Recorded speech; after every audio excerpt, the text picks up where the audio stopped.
An inspiring life story is the account of a moment when an extraordinary person reveals the key that unlocked the door to their success. Among the many themes explored in these narratives are triumphs over adversity and the shattering of previously established boundaries. Not only can you as an individual motivate others to chase their dreams, but you can also provide them with the means they need to keep going strong once they reach their goals. Welcome to the Live and Learn podcast, where compelling stories are shared, inspiring messages are delivered, and active listeners are transformed. I'm your host, Walter Williams, and I'm excited as always, not only to dive into today's journey, but also that you've decided to join me in today's journey as well. Before we get into today's topic, let's dive into a few words with Poet's Corner and come take a seat and let the words carry. Let your fears and stress be buried. Yes, this is a safe space where hurt and anger is replaced. Welcome to today's Poet's Corner. And today I'm reading a poem that I just wrote. I haven't come up with a title yet. So maybe I think I did this with the last one. Help me come up with a title, or maybe you can give me some suggestions. And I think I actually did come up with a title for the last one. Discipline becomes its own reward, a quiet strength shaping who you become. For focus sharpens the path beneath your feet. And when you honor that focus, triumph doesn't hide, it rises to meet you. Staying steady in the work, rooted in purpose, anchored in growth, because every step you take with intention invites the victory already waiting for you. I wrote that poem actually minutes before I got on here to do this recording because for some reason, the word and concept of discipline has been on my mind and heart probably, I say maybe the last 2 to 3 weeks. And it could be for multiple reasons. It could be because I'm a dad and I have a 4-year-old who tends to do what he wants to do, like most 4-year-olds. But also, and that's been a ongoing battle. As this is my first child, so you learn something new every day, and I'm pretty sure people with multiple children learn something new every day as well. So that's definitely been a continuous journey for me as a dad, but also in my own personal journey with my growth journey, as I've navigated many different spaces, whether it be professionally, personally, all of those different things. And there have been many times where I tried and failed at things and wanted to give up. And for some reason, something kept tugging at me and kept telling me to stay the course. Even when I want to sit out, let somebody else play, take this game off or take this round off, something would always tell me, take a quick breather and get back in the game. And it's just, I think the reason why I decided to talk about this today also because we're now in, the Lent season for those of you who actually participate in that. It's become something that, that I really wanted to challenge myself on. And I know the last couple of years before this year, I kept doing the same thing because that was something that I knew would be a challenge to me. But this year I did something completely different than what I've done in probably the last 3 or 4 years. And it's really got me really reflecting. And, and that's one of the things that my platform, Deep Discussion, is all about. It's all about self-reflection. And discipline is something that will really make you self-reflect. And because I'm an avid believer of, looking within, looking internally and always finding ways that you could be a better person in all situations, whether you are right or wrong or indifferent or partial or whatever the case may be. There's always a way to get better. There's always an opportunity to get 1% better, at least in all situations. And, and that's how I've lived my life. And sometimes what happens is we meet this test of discipline. of having to, fight a battle that either we never thought was, was bound for us, or we fight a battle that we didn't think was a battle the entire time. And you know, one of the things as I was as I've been reflecting and thinking about this, I was talking to a close friend of mine earlier this afternoon, and we were just talking about what's going on with him, and his search for a job and all of that stuff. And and he seems very optimistic, very mild mannered. He's not stressed, not frustrated. He's just taking it for what it is and just saying, when the time is right, the Lord will provide. And and I'm thankful for him and his presence in my life, because I definitely walk that same walk. But every now and then I have my moments where I again kind of like fall off the train a little bit, or slip a little bit and just have a whole bunch of doubt about certain things. So I was thankful that he shared that. But as he was sharing that, I then found myself saying something back to him, that when we struggle with something, whether we struggle with being disciplined with something or whatever the case may be, God will take something away from us to get our undivided attention. And I've heard that many times before. It's been a while since I heard that, but for some reason that thought came up in my mind, and it just kind of like came out into our conversation, and I shared that with him. And then as I shared it with him, it just suddenly like kind of like woke me up a little bit. It just kind of made me say, whoa, I just said that. And I kind of felt that for myself. And the reason that really kind of like, woke me up is because it's not necessarily like I feel that like God has, taken something away from me. Like, not any, he hasn't taken something away from me, like, suddenly, or just like unexpectedly, like losing a job or something, like, my friend whom I was talking to earlier had experienced. But what it kind of like geared me towards is to always like it was a reminder. It served as a reminder for me to always stay in tune, stay listening, and stay looking for ways to get better, and always listen for God's voice. Um, and there's been a ton of things happening around me that really just kind of like, made me dial in to who I am as a person, things with people around me, and, all of these different things I'm seeing and hearing. And it has made me become more disciplined, or focus on being more disciplined in my routine, and my work ethic, in my household, and my relationships, the things that I can control and things of that nature. Because you hear about people struggling with certain things and people facing certain circumstances. And sometimes we find ourselves saying, I'm glad I'm not going through that.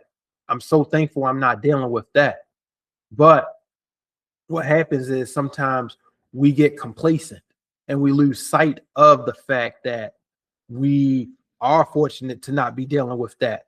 But at the same time, what have we been doing? Have we been trying to get better? Because discipline is not just about being consistently doing the same thing right, or doing the same thing, efficiently. It's about trying to do it as efficient as possible, always trying to find ways to get more efficient. Sometimes people rely on good when it comes to being disciplined. You know, Discipline is also about trying to continue to reach your highest potential. Don't just settle for good. You know, be great. And that speaks right to one of my favorite life quotes. Don't settle for good when greatness is available. Um, so yeah, for some reason that word discipline has really been like on my mind. And I think it's really, again, because of my parenting journey, but also my journey as an individual, just from a relationship standpoint. Sometimes we lose sight of how present we have to be for others, and how present we have to be in our, spaces and our circumstances. It's easy again to get comfortable and to get complacent when things are going well, and we hear about people that are facing challenges that we are fortunate not to be facing, and sometimes we lose sight of the importance of discipline because we instead of focusing on how we could get better, we kind of like expound upon how that person experienced that unfortunate circumstance and think, well, I don't operate how they operate. I don't do what they do. And that's, I don't even want to say that's well and fine, because that's not how you're supposed to look at it. We're not supposed to be competing. And competition can sometimes be one of the biggest detriments to discipline, because you're seeing what someone else is doing and you're trying to either one up them, be like them, or whatever the case may be. You start competing, and competition can really compromise discipline. So stay humble, as I always like to say. Continue to stay disciplined, and staying disciplined means always looking to get 1% better than you were prior to the circumstance that you either currently went through or going through, have went through, or will go through. Always look to try to get at least 1% better than you were before dealing with that. And what that means is learning something from it. Whether you learn something as simple as someone woke up on the wrong side of the bed this morning. Whatever the case may be, it just changes your thought process and how you go into situations, and stay humble, how you stay open-minded to what a certain circumstance or situation can present to you before entering it. So again, discipline has really been on the forefront of my mind. And yeah, that's the message that I want to share today with Let's Talk. As you can see, I was expecting a guest today, but I think our schedules kind of got a little conflicted. So hopefully she'll be able to join me in my next episode. But we're going to now transition over to spiritual relief. And today in spiritual relief, well, first, before I get into it, in Matthew chapter 6, verse 33, it says, "Seek the kingdom of God above all else and live righteously, and he will give you everything you need." Be sure to visit my website and purchase your copy of my devotional I wrote, Embracing Your Role in the Kingdom. Again, it's a devotional that I wrote. It's about, I want to say, close to 50. It might be a little bit less than that. I can't remember how many, but somewhere between like maybe 40 to 50 devotionals I wrote. And they talk about, being a servant in the kingdom, serving others, being a willing servant to God, and serving others, or serving God through your service to others, and how you show up in the kingdom. So again, be sure to visit my website, deepdiscussion.org, to order your copy today. And now we're going to transition over to today's verse, and it comes from Job chapter 5, verses 16 through 18, and it reads, "So the poor have hope, and injustice shuts his mouth. Blessed is the one whom God corrects. So do not despise the discipline of the Almighty, for he wounds, but he also binds up. He injures, but his hands also heal." What this verse says to me, and I had to, kind of like do a double and triple take, especially at the first verse, or the first part of the verse that says, "So the poor have hope, and injustice shuts his mouth." What these verses are saying to me, or saying how to speak into my heart, is again the operative word of discipline. When we not only remain disciplined in how we function and how we operate as people, but when we remain open to being disciplined, when we fall off, when we are prepared to face feedback. Um, we we accept we accept that discipline that is given to us to help us be more disciplined, and we appreciate the reward of discipline. It kind of goes back to what the poem said that I was reading earlier about discipline becomes its own reward, a quiet strength shaping who you become. Discipline and what really kind of like crept in my mind too yesterday, when I first thought about this Lent journey that we're on. I thought about how discipline heightens your focus because you you start to really like, tap into other things that, that whatever you're giving up was um was a distraction from. So a lot of people, tell me, they're gonna get more into the word. They're gonna focus more on their relationship with God. They're gonna focus on eating healthier, whatever the case may be. And I'll say this for me, when again, like in the previous years, when I used to give up, like I used to pretty much give up sweets. So I didn't eat like cake, candy, all of that stuff. So and I found myself at the end of the journey, my weight being down significantly. So it almost sometimes felt like the reward for my discipline. But but I will say, even like further back from that, I think the very first thing when I first like really became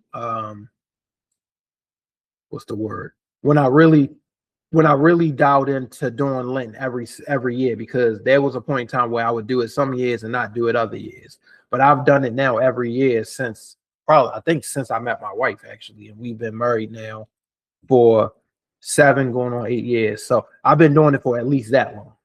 Um, and I think when I first started it, I gave up soda, and I remember giving it up and thinking to myself, it don't even really feel like I gave it up because I haven't drank soda since.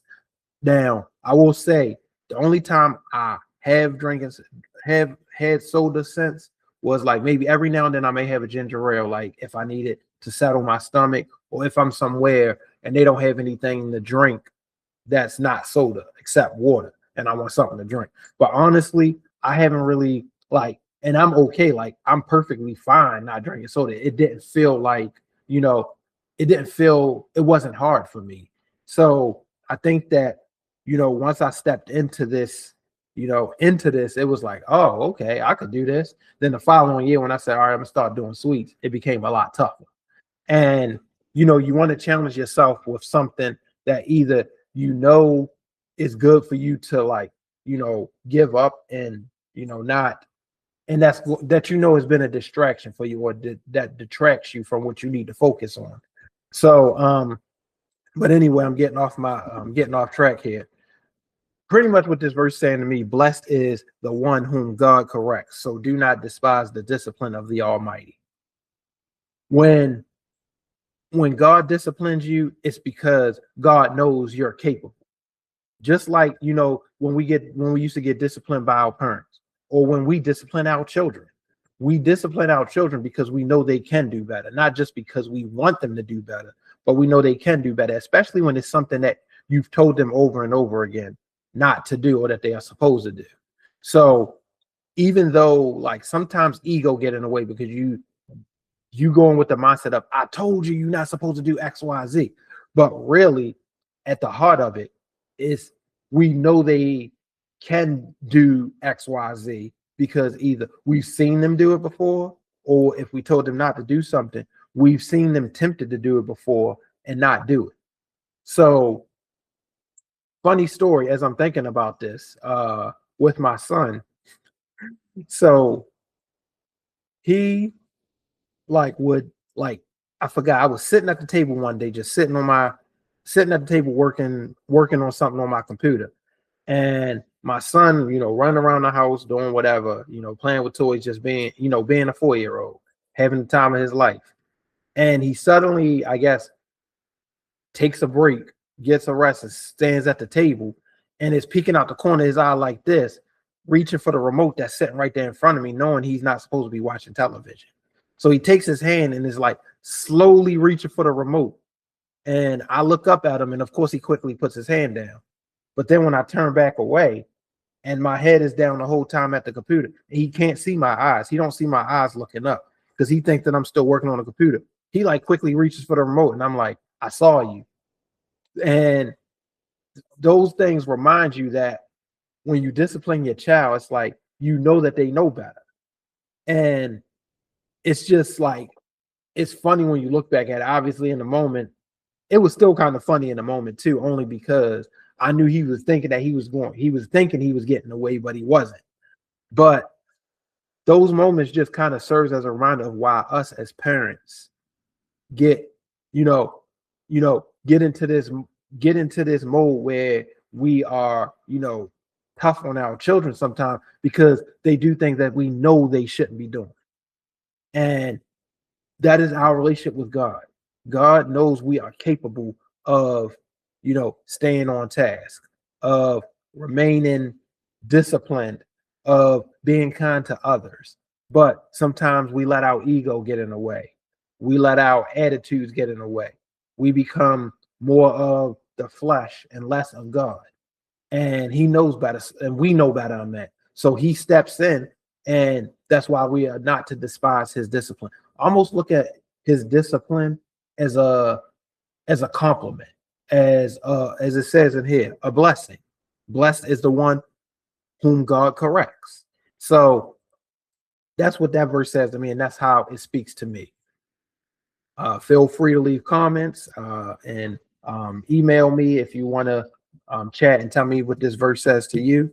I'm probably going to start leaving clips of my podcast on social media to get more engagement and more interaction with people. So stay tuned for that. And this will probably be the first one that I do that for, because that idea just kind of like just crept in my head just now. So usually I'll do the last segment I usually do is called the Frivolous Five, but I usually only do that with guests. So we're gonna not do that one today. I prefer to have my guests do that. But if you want to know my top five of anything, feel free to leave a comment on my social media page somewhere and just say, hey, what's your top five of whatever? Now I can't guarantee you I'm gonna have a top five for whatever you send me. Like if you send me something like, oh, what's your top five favorite wrestlers? I got nothing for you. I don't watch wrestling. So now if you mean wrestlers of the Attitude Era, then we talking a different story there. And I only say that because for some reason I've been fixed on videos on Instagram where they show highlights and clips from wrestling from back in the day of the wrestlers when I was younger, when I was in middle school. So those were the days. So if you ask me about wrestlers from then we might be able to have a conversation. But if you ask me about wrestlers right now, I ain't got nothing for you, partner. So with that being said, thanks as always for your support. I appreciate the continuous support, even if it's just one person supporting deep discussion. I know that I'm doing something right. But for those of you who support my efforts and all that I'm trying to do, I greatly appreciate it. It's your support that keeps me going. And I don't do this for, I don't do this for compensation. I have a full-time 9 to 5. I do this because I want to make a difference. I want, my thoughts, my ideas, and my voice of inspiration to be something that uplifts and encourages people to be the best version of themselves. So as you know, I have workshops and trainings that that I now offer. So if you're someone primarily in a nonprofit organization like a church, a youth foundation, I'm also, it's probably a long-term goal, but I'm trying to get into community colleges as well. I think that that's really like my ultimate goal, is to be able to educate and inspire people in the community colleges. But I do work with nonprofits. So if you are a nonprofit organization that wants to train either your clients and supporters or your employees and your staff about career sustainability, leadership development, resilience, those are the things that I focus on. My workshops are designed to help people see their experiences and their adversity as an opportunity, not an obstacle. And I offer leadership training with the focus and the intent on helping people really like be confident in their ability to lead. Leaders don't always have to be individuals that guide and delegate and direct others. Leaders can be people who have a purpose and that offer something to an organization where people actually actually rely on and count on their support or their work or their expertise. So leadership looks very different, and that's one of many things that my leadership development courses educate people on. But I also again focus on career sustainability.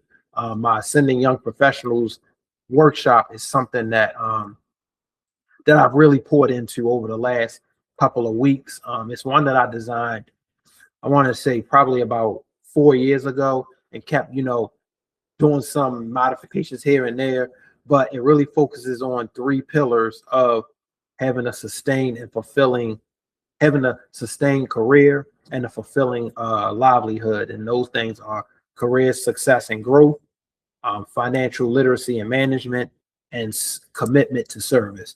Those things are three things that I feel have shaped me and my ability to live a life that I'm proud to say I live, and live a life that I want, that leads me to want to encourage and inspire and uplift others. So because I'm a firm believer of the importance and value of those three pillars, I created a workshop for that. But I also, again, offer a workshop, a Life Skills Academy workshop. That's probably the longest standing workshop that I have. And that's focused on, and it centers on, again, three pillars. I guess that's the ongoing thing here. And that is interacting with others, facing and overcoming adversity, and making difficult decisions. I discuss the skills and the competencies that are critical to be able to do those three things successfully and efficiently. And lastly, I have a workshop called, like I said, Life Skills Academy, Sending Young Professionals. The leadership development one is called Activating Your Authority. And then I have one called The Polar Bear Effect. And that one is about navigating through harsh conditions. How many of you, by a show of hands, can say you love navigating and being in the cold weather?